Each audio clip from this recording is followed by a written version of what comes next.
Hola, ¿cómo están? Muy buenas tardes con todos. Seguimos con mi programa Directo con Consuelo que se transmite a través de CNM. Hoy vamos a hablar de un tema muy importante sobre el tratamiento del TOC. La semana pasada habíamos empezado a hablar sobre cómo detectar a las personas que presentan estrés trastorno obsesivo compulsivo. Habíamos hablado también con David Vázquez Vázquez, él es un psicólogo reconocido que está también con nosotros en este momento, que habíamos ya empezado este primer tema la semana pasada, pero hoy vamos a continuarlo. ¿Cómo estás, David? Bienvenido al programa nuevamente. Muchísimas gracias por invitarme a tu programa, Consuelo. Un gusto acompañarlos y pues aquí estamos para compartir con ustedes. Así es, David. Bueno, tú eres especialista también en programación neurolingüística y también en hipnoterapia, así que vas a comentarnos un poco más sobre tu experiencia también al haber tratado este tipo de casos que, como bien lo habíamos comentado también la semana pasada, sabemos que desde la situación de la pandemia aparecieron, se intensificaron más casos de trastornos obsesivos compulsivos, dadas también las medidas de cuarentena en muchos países que generaban pues que esta ansiedad aumente y por ende también este tipo de cuadros. Entonces, ya habíamos visto cómo detectar a una persona que tiene TOC, tal vez algo así muy simplificado que quieras también recordar de la entrevista anterior, David, para quienes todavía no lo han podido ver, y luego pasamos también con el tema del tratamiento.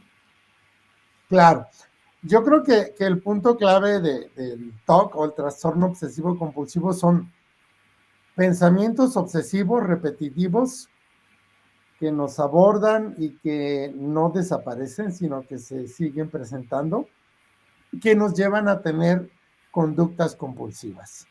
Ejemplos, el paciente que de pronto siente que está sucio o que una superficie está sucia y este pensamiento no desaparece, sigue apareciendo. Y entonces, ante la obsesión, el pensamiento repetitivo obsesivo, empieza a haber una compulsión. La conducta, por ejemplo, de limpiar y limpiar y limpiar, pero el pensamiento de que está sucio aquel lugar o la persona sigue apareciendo, la conducta sigue apareciendo, ¿no? En un ejemplo a grandes rasgos, eso podría darnos una idea de qué sería esto del trastorno obsesivo compulsivo. Así es, efectivamente. Y ya cuando vemos que esta persona tiene estas características, ¿no? De que ya lo habíamos hablado también la semana pasada, pues saber que es importante este tratamiento y tiene que ser un tratamiento adecuado, que implica tiempo.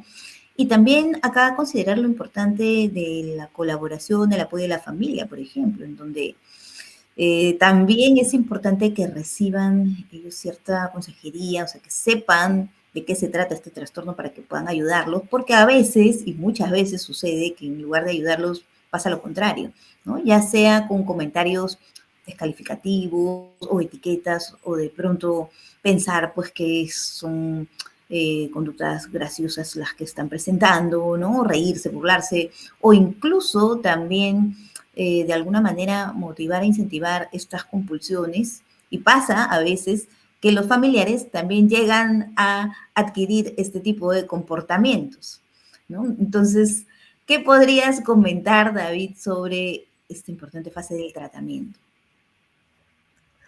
Claro, siempre los grupos de apoyo, familia, gente cercana son una base fundamental en cualquier tratamiento de los trastornos psicológicos, ¿no? El problema es que muchas veces las personas que están alrededor del paciente, desde su lógica, no comprenden el trastorno. No sé si me explico, es decir, la persona puede tener un pensamiento obsesivo, por ejemplo, de que sus manos están sucias y debe lavarlas, ¿no? Pero entonces la gente que vive con ellos dice es que tus manos no están sucias, ya te las lavaste, no deberías volvértelas a lavar.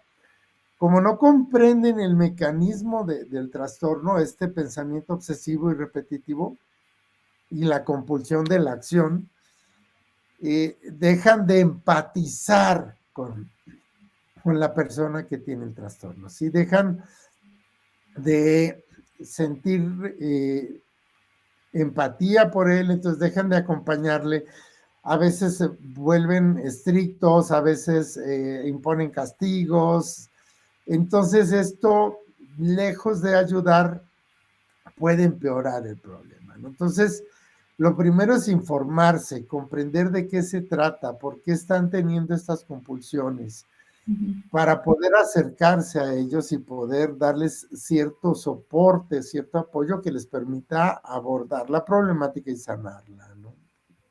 Claro, sí, eso es un inicio, ¿no? Que sepan en qué consiste esta situación del TOC, que sepan también de qué manera podrían ellos ayudar y que también manejen sus emociones, porque puede ser que por ahí alguien también en la familia tenga ansiedad, ¿no? O que tienda a molestarse por lo que observa de la otra persona, o que no lo comprende o la comprende, entonces ahí como que la tendencia es que se incremente este cuadro, este problema, y a la larga también el malestar en la familia, ¿no? Porque también otro factor importante es la paciencia que deben tener, ¿no? Este manejo de emociones que va muy ligado a esta paciencia con las personas, porque es que también pueden haberse casos en donde hay esta desesperación, ¿no? Donde ya surge el, sabes que ya no te entiendo y no, no quiero, y entonces es como que eso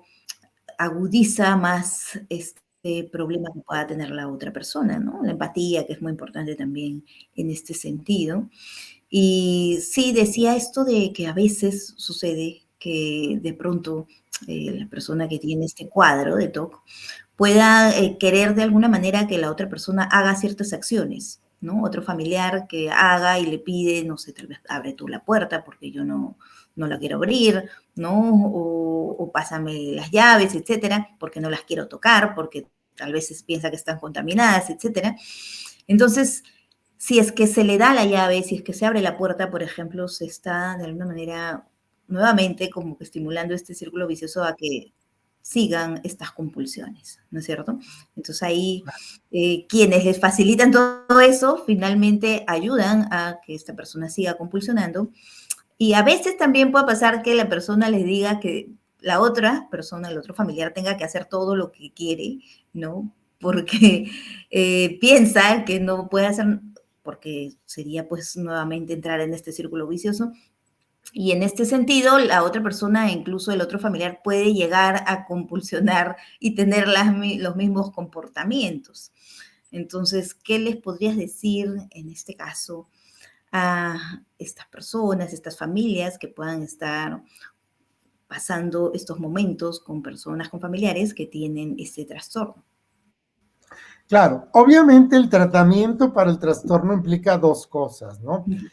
La terapia psicológica y la medicación. No siempre se requiere la medicación, en algunos casos también dependerá de la gravedad del trastorno, eh, puede ser necesaria la medicación, ¿no? Pero dentro de la terapia psicológica hay varios pasos que seguir, ¿no?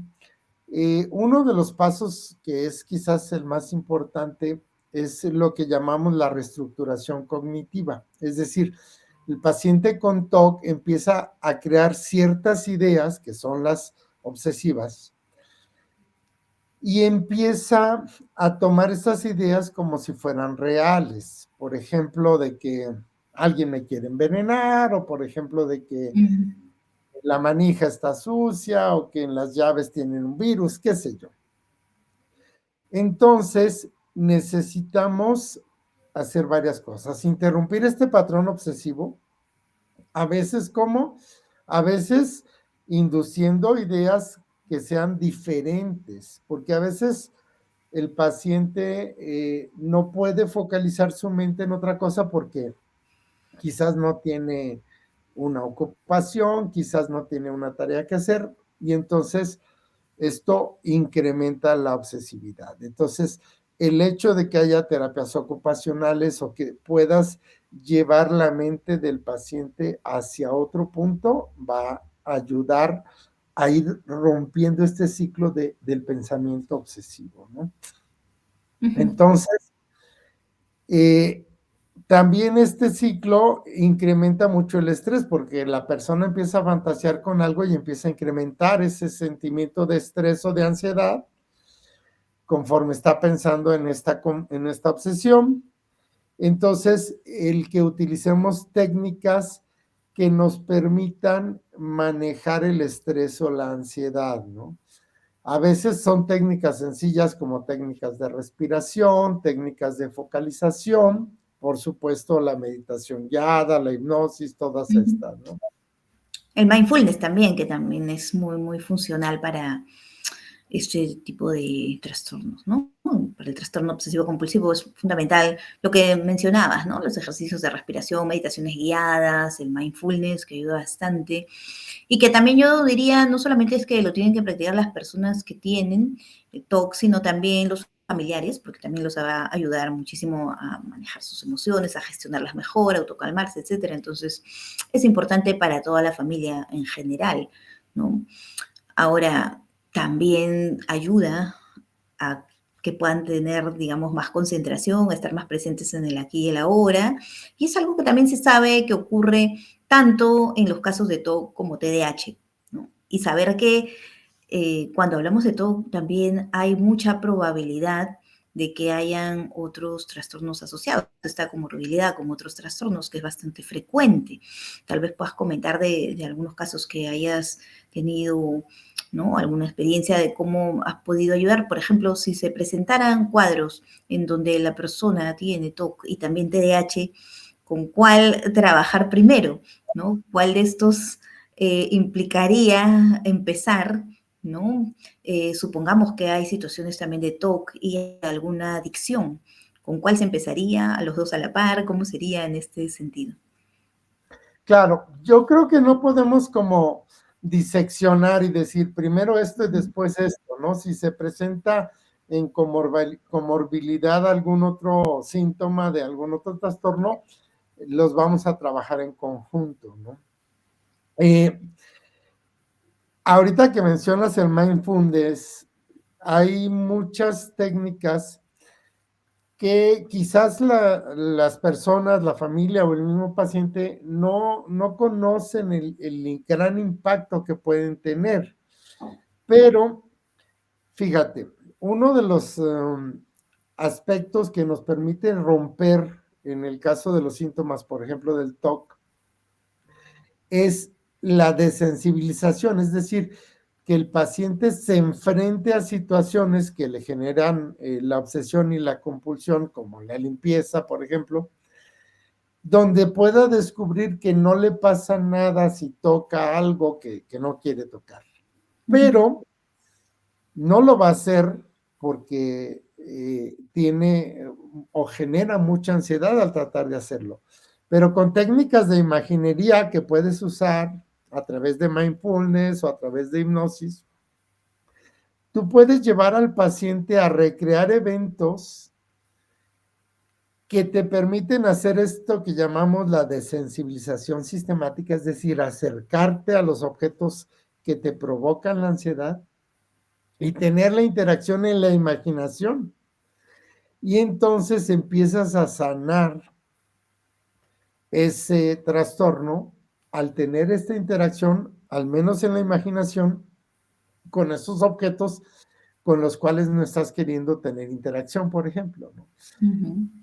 Empiezas a eliminar los rituales que ellos suelen hacer, como no puedo irme a dormir hasta que me haya parado 12 veces a revisar que la puerta esté cerrada. Bueno, lo puedes hacer en la fantasía, ¿no? Y entonces ya no necesitas hacer el ritual en la realidad. Ese tipo de ejemplos. Ahora, sí es verdad que a veces, por ejemplo, puedes tener un TOC y también algunos otros síntomas del TDAH, ¿no? Suele haber un trastorno principal. Entonces, el problema es que a veces, bueno, se confunden un poco algunos síntomas, pero el abordaje puede ser el mismo, trabajar sobre los síntomas, ir desensibilizando, ir interrumpiendo el patrón obsesivo, Es decir, de tener esos pensamientos obsesivos, de tener las rumiaciones, de pensar una y otra vez. Ahí creo que les comentaba en la conferencia pasada que tuvimos, alguien puede tener un pensamiento, por ejemplo, de que yo no voy a poder hacer esto, no voy a poder lograr aquello, ¿no? Y Ujú, entonces le puedes brindar la certeza y decir, es que tú ya sabes que no puedes lograrlo, entonces déjate de preocupar por ello. Y ujú, eso les empieza a romper la obsesión, porque su opción era estar pensando en, voy a intentarlo y no voy a lograrlo, voy a intentarlo y no voy a lograrlo. Y entonces tú utilizamos obviamente lo que llamamos una intención paradójica, es perfecto, ya sabes que no vas a lograrlo, ya no tienes que repetírtelo muchas veces, porque esa es la rumiación, la repetición una y otra vez del pensamiento obsesivo.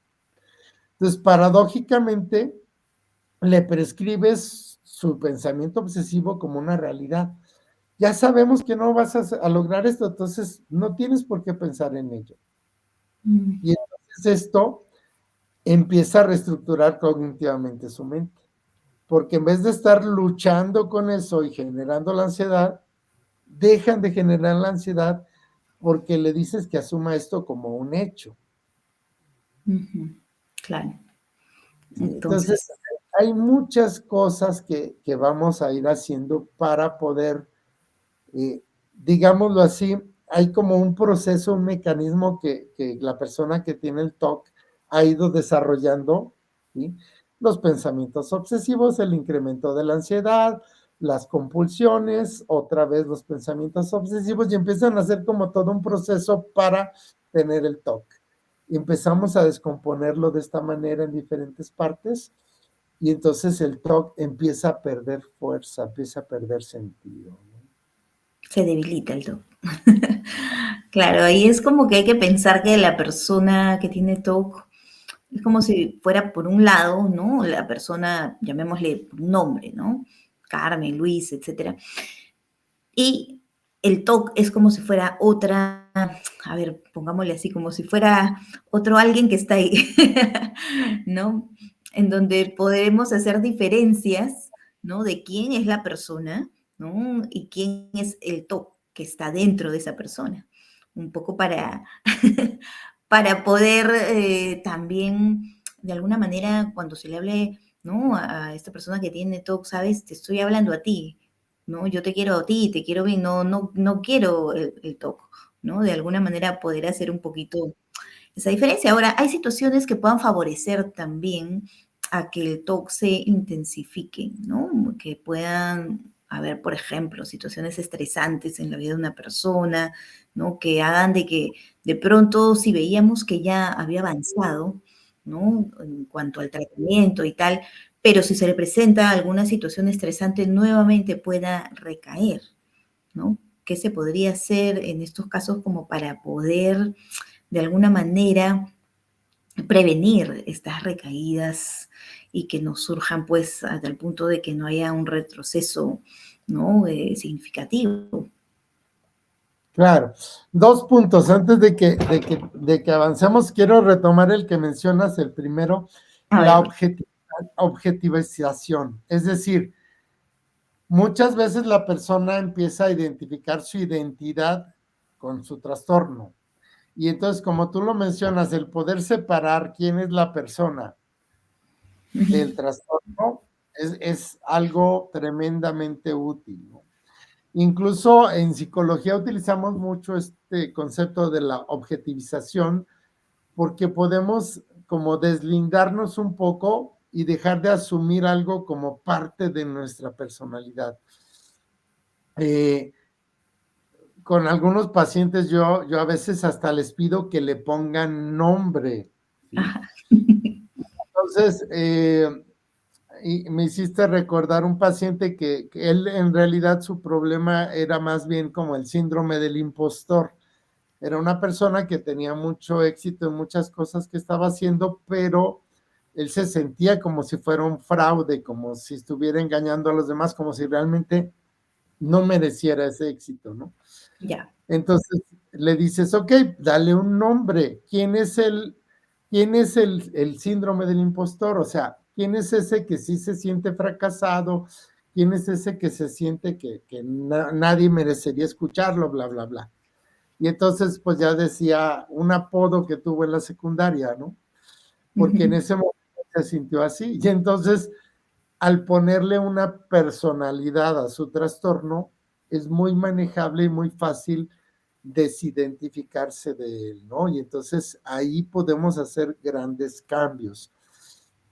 ujú, Pues, retomo esto que mencionabas porque pudieran ser pequeños cambios que vamos haciendo con respecto al trabajo del trastorno, pero que van a traer impactos impresionantes, ¿no? claro. Entonces sí, es súper, súper importante esta parte de la despersonalización, ¿no? La segunda parte de lo que proponías, ¿me recuerdas un poco ya lo que estabas diciendo? Sí, es que te decía que era importante también acá considerar, además de que de alguna manera esta objetivización, ¿no? En donde la persona pues se presenta y tiene, ¿no? Todo este tema de TOC, poder como que hacer una división, ¿no? ¿Quién es la persona? ¿Quién es el TOC? Esto. Y luego te preguntaba, en cuestión a ello, ¿no? Que también pues es importante acá considerar dentro de este tratamiento, ¿no? Cuando de pronto la persona pasa por situaciones estresantes que puedan generar alguna especie de retroceso en un avance que ya haya llegado y que no se quiere pues de que retroceda, sino más bien que siga avanzando, pero que puede darse estas situaciones que generen, ¿no? Porque el estrés es como que algo que activa más el TOC, ¿no? Y si ya la persona había avanzado y nuevamente tiene ciertos factores estresantes, hay pues esta posibilidad a que retroceda. Más bien lo que se quiere en un tratamiento es ese avance, que se puede hacer como para prevenir esto. Mira, creo que algo súper, súper importante con nuestros pacientes tenemos que darle la prescripción de la recaída. Ujú, Muchos pacientes cuando están teniendo un avance, en el momento que hay una recaída piensan que todo el tratamiento no sirvió para nada, ¿no? Mucho de lo que nosotros hacemos cuando estamos trabajando con un paciente, no solamente de TOC, hay muchos otros trastornos, adicciones y demás, le podemos prescribir las recaídas, es decir, decirle, posiblemente o seguramente van a regresar algunos de estos pensamientos ujú, y es normal y es esperado. Y qué bueno que van a regresar porque eso es parte de tu proceso de ir sanando. De manera que cuando hay una recaída, porque como bien dices, los estresores importantes o eventos de estresores importantes nos pueden llevar a que la ansiedad se vuelva a desbordar y entonces aparecen algunos de los síntomas. Y yo lo ejemplifico de esta manera. En nuestro cerebro, estos huellas némicas que se llaman, estos caminos que se han trazado durante mucho tiempo con los pensamientos obsesivos, son como el cauce de un río. Y entonces cuando tú estás en el tratamiento es como si estuvieras desviando el agua del cauce del río por un canal diferente. ujú, Y todo puede funcionar perfecto y el agua se estará yendo por un canal diferente. Pero ¿qué pasa si tienes una tormenta con una sobrecarga de agua? El agua va a regresar al cauce natural que el río tenía. Ahora, esto no implica que todo el trabajo que ya hiciste para estar enviando el agua por ese otro canal haya desaparecido. Implica que tuviste una sobrecarga. ujú, Y entonces, una vez que eliminas esa sobrecarga, es decir, cuando el estresor, cuando la ansiedad vuelve a bajar, entonces retomas el control y el agua seguirá yéndose por ese otro canal secundario que hemos estado trabajando y desarrollando, ¿no? Entonces, cuando el paciente tiene la prescripción de la recaída, es decir, sabe que esto es algo que va a pasar o puede pasar, no lo toma como un desastre donde el tratamiento ya se echó a perder. Lo Claro. toma como parte del proceso de ir avanzando e irse curando. Claro, o sea, como que ya no se decepciona porque puede pasar esto, ¿no? De que la persona diga, no, todo lo que hice, todo mi esfuerzo, como que se desanime en pocas palabras. Pero ya sí Así es. sabe que hay esa posibilidad, como que lo puede tener en cuenta y puede ya generar más bien como que esté avisado de qué puede hacer y qué puede también, o sea, de lo que pueda pasar y lo que pueda hacer en ese momento, ¿no? Ahora, también es muy importante, creo yo, estas características personales que cuenta cada persona, sus propios recursos, las motivaciones que pueda tener, ¿no? Porque eso también, digo, ayuda muchísimo en este proceso de terapia, ¿no? En el tratamiento, porque cuando las personas tienen estas metas claras, este sentido de vida, ¿no? Cuando ya lo tienen definido, es como que una herramienta que te ayuda a ser resiliente, a ser perseverante, a seguir pues este camino que pueda ser difícil, pero seguir en esta lucha constante, ¿no? Este tema de las motivaciones creo que es importante, no sé cómo lo ves, David. Claro. Sí, todo el aporte que nos hace Víctor Frank de la logoterapia, por ejemplo, es valiosísimo. Cuando la persona tiene un sentido, cuando sabe hacia dónde quiere dirigirse, tiene un para qué, su vida va a estar más enriquecida y va a lograr mucho más cosas eh, en respecto a su salud psicológica, ¿no? Este, entonces, sí es importante, una vez que estamos ya cortando con estos pensamientos obsesivos, con esta rumiación, Ujú.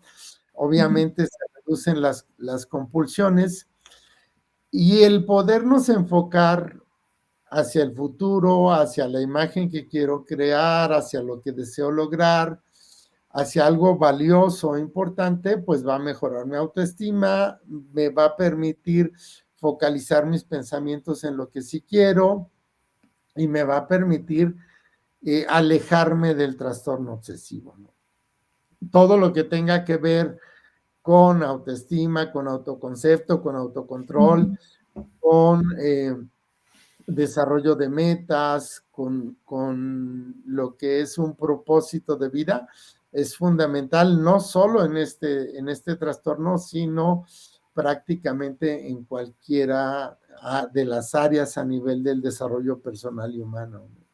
Claro, definitivamente. Conocerse sobre todo, ¿no? Saber cuáles son sus fortalezas, sus debilidades, porque aún teniendo, y vamos a hablar de cualquier tipo de tema, de problema, de trastorno y tal, o sea, todas las personas tenemos fortalezas y debilidades, y el enfocarse en las fortalezas nos ayuda también a seguir esta automotivación y a tener esta autoestima también sana, adecuada, que es lo importante, es lo que finalmente yo digo va a ayudar a que la persona siga en esta constante motivación de lograr sus metas, ¿no? Entonces, diría, este desarrollo de habilidades socioemocionales es importante también para todos en general. ¿Algo final que quieras complementar, agregar, David, para el tema del día de hoy? ¿Algunas recomendaciones puntuales, tal vez, tanto a los profesionales, a los padres de familia que tengan hijos que tengan TOC, a las personas que sufren de TOC, ¿no? ¿Algún mensaje que quieras decir para todos referente a este tema? Obviamente lo principal es el conocimiento, ¿no? Infórmense lo más que puedan, entiendan lo que en este caso el paciente o el cliente está viviendo, entiendan el por qué tiene este tipo de compulsiones y este tipo de pensamientos obsesivos para poder brindarles apoyo, un apoyo que sea acorde al trastorno, ¿no? Entonces, una vez que lo entendemos, vamos a poder cortar con esas rumiaciones, vamos a poder desensibilizar al paciente, enfocarlo a otras cosas. Entonces, la información les va a ayudar muchísimo. También comprender que no es algo que estén haciendo porque quieran hacerlo, realmente lo sufren, lo viven desde una postura de a veces desesperación, a veces ansiedad. Obviamente aprender las técnicas del manejo de la ansiedad y como bien decías hace rato, por ejemplo, el mindfulness o cualquiera de las otras disciplinas que me ayuden Ujú. a mantener una muy buena salud mental. Ejemplo, ejercicio, relajaciones, contacto con actividades físicas, terapias ocupacionales, todo ese tipo de cosas, eh, tanto para nosotros como para la persona que esté viviendo con TOC, van a ser fundamentales, ¿no? Claro que sí. Muchísimas gracias, David, por tu gran aporte en el programa del día de hoy.